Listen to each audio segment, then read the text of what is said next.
Thanks again for being on the show here. I think from our perspective, we definitely see an IPO window. We have ARM this week, we have Instacart, we have a few other key brands coming out to the market.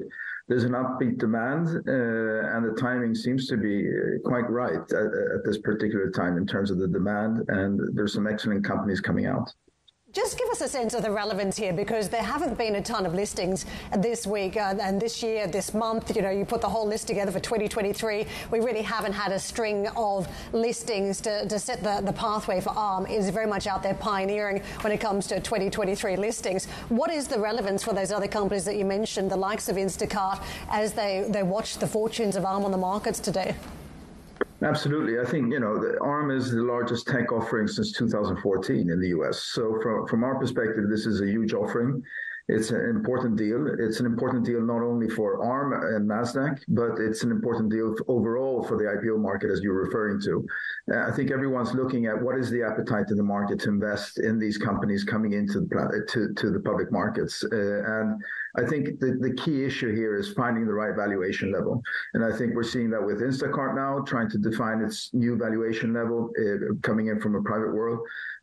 So I think from that perspective, all eyes are on ARM and Instacart next week and a few other deals. And if these do well, I think we'll start seeing an IPO window opening up. And Adam, it's Arjun here. What if these don't do well? What if you do see sort of negative sentiment towards these two? What's the risk at play here?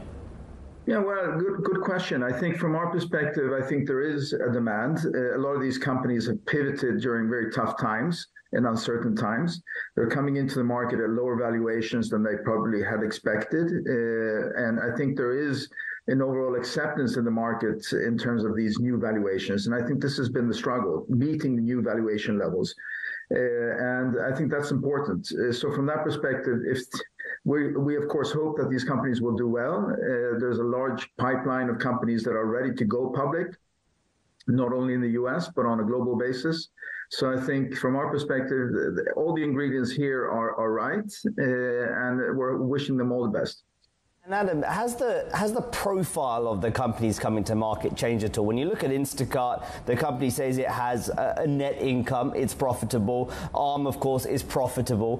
One of the things we saw with a lot of the listings sort of pre the Fed rate hikes was very much around unprofitable companies coming to market, and those are the ones that have been hammered so far as well. So has the profile changed? Are you seeing, when you talk about that pipeline, are the number of companies coming to market profitable increasing?